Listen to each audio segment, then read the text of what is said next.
अब बात करते हैं पटना में इंडी ब्लॉक के पुनर्जन्म की, क्योंकि अपने गठन और नामकरण के तकरीबन 9 महीने बाद आखिरकार आज इंडी गठबंधन की पटना में पहली मेगा रैली हुई।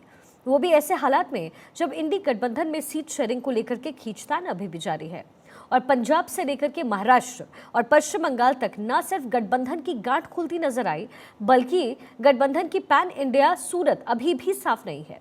ऐसे में पटना में एक ही मंच पर विपक्ष के कई बड़े नेताओं का एकजुट होना इंडिया गठबंधन के लिए पुनर्जन्म से कम नहीं है।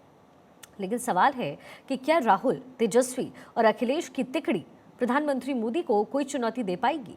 पटना में सियासी महासंग्राम पर हमारी खास रिपोर्ट आप देखिए।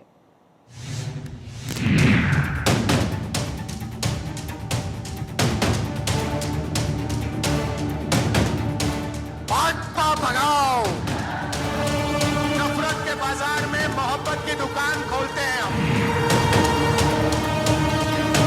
एक और गाना सुना है आप लोग, ऋतिक रोशन का फिल्म का गाना है, इधर चला मैं उधर चला। पटना में INDIA का पुनर्जन्म। आप सब लोग जानते हैं चाचा जी पलट गए, लेकिन पलट गए तो जहां भी रहे सुखी रहे। पटना की तस्वीरें विपक्षी गठबंधन के पुनर्जन्म की तस्वीरें हैं। मुख्यमंत्री जी ने कहा था कहां से आएगा पैसा, अपने बाप के पास से ला करके वेतन बांटेगा। मंच पर राहुल, तेजस्वी, अखिलेश, विपक्षी एकता का सेट हुआ स्टेज। कुछ लोग टकराव, बिखराव, तकरार और इंकार के बाद आखिरकार महागठबंधन एकजुट होता हुआ नजर आया। हम कहना चाहते हैं माई के साथ साथ बाप की भी पार्टी है। और जब मंच पर राहुल, तेजस्वी और अखिलेश पहुंचे तो बिखरते से दिख रहे महागठबंधन का स्टेज सेट होता हुआ नजर आया। राहुल, तेजस्वी, अखिलेश की तिकड़ी बीजेपी के लिए कितनी बड़ी चुनौती। लेकिन सवाल ये कि राहुल, तेजस्वी और अखिलेश की तिकड़ी पीएम मोदी के विजय अभियान को कितनी चुनौती पेश कर पाएगी। और ये सवाल इसीलिए क्योंकि आज जब तेजस्वी यादव की जन विश्वास यात्रा पटना पहुंची तो अपने जन्म के करीब 1 साल बाद मंच पर महागठबंधन की मौजूदगी नजर आई। बैठक में कांग्रेस की तरफ से राहुल गांधी और कांग्रेस अध्यक्ष मल्लिकार्जुन खड़गे तो मौजूद थे ही, सपा के मुखिया अखिलेश यादव और लेफ्ट दलों के नेता भी मौजूद नजर आए। इस दौरान सबने मोदी सरकार और बीजेपी पर जमकर निशाना साधा। खासकर जब तेजस्वी यादव ने माइक संभाला तो न सिर्फ केंद्र सरकार पर हमला बोला, बल्कि अपने पूर्व सहयोगी और बिहार के मुख्यमंत्री नीतीश कुमार पर भी तंज कसा। नीतीश कुमार के साथ छोड़ने का गम भी साफ नजर आया।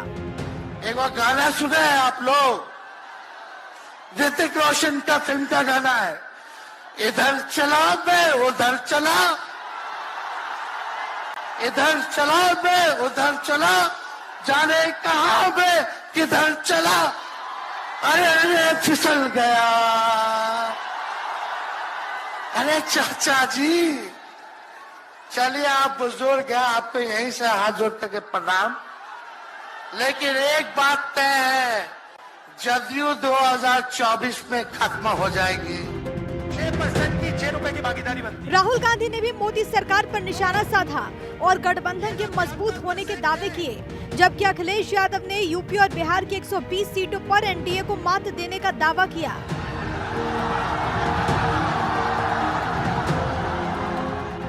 कुछ लोग कहते रहते हैं कि माई की पार्टी है, मुसलमान यादव की पार्टी है।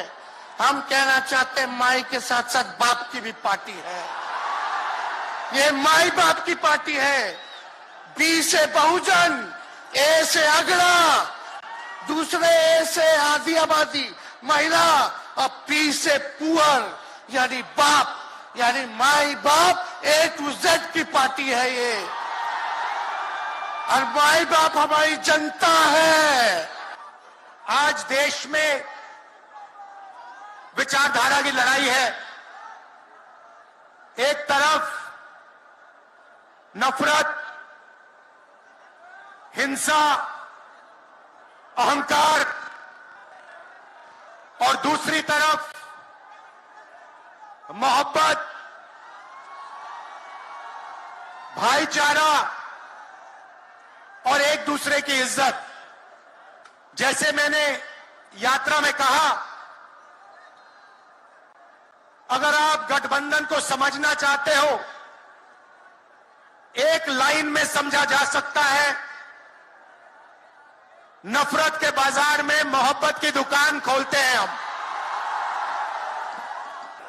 इस इंडिया गठबंधन और महागठबंधन के जितने भी दल हैं, जिनके कार्यकर्ता मैं देख रहा हूं मैदान में तो है ही, पटना के चारों तरफ और पटना की सड़कों पर मुझे दिखाई दिए हैं, जिन्होंने चुनाव शुरू होते ही ऐलान कर दिया है कि अगर उत्तर प्रदेश 80 हराओ का नारा दे रहा है, अगर उत्तर प्रदेश 80 हराओ का नारा दे रहा है, तो बिहार भी पीछे नहीं है। 40 हराओ का नारा यहां से भी निकल करके जा रहा है। और अगर यूपी और बिहार मिलकर के 120 सीट हरा देंगे तो भारतीय जनता पार्टी का क्या होगा? हालांकि सच्चाई ये है कि मौजूदा वक्त में इन 120 सीटों पर फिलहाल 104 सीटों पर एनडीए का ही कब्जा है और यही गठबंधन की सबसे बड़ी चुनौती भी है, क्योंकि भले ही इंडी गठबंधन ने पटना में खुद को पुनर्जीवित कर लिया हो, लेकिन सच्चाई ये है कि यहाँ तक पहुँचने में भी INDIA ब्लॉक को करीब 10 महीने लग गए। जून 2023 को पटना में ही गठबंधन की पहली बैठक हुई थी। इसके करीब 1 महीने बाद यानी कि जुलाई 2023 को INDIA का नामकरण हुआ और अब यानी करीब 9 महीने बाद पटना में ही INDIA की पहली बड़ी रैली हो रही है। एक तरफ जहां बीजेपी कल 195 उम्मीदवारों की अपनी पहली लिस्ट जारी कर चुकी है, तो वहीं बिहार में इंडी गठबंधन का सीट शेयरिंग का फॉर्मूला तक तय नहीं हुआ। Bureau report, Bharat 24।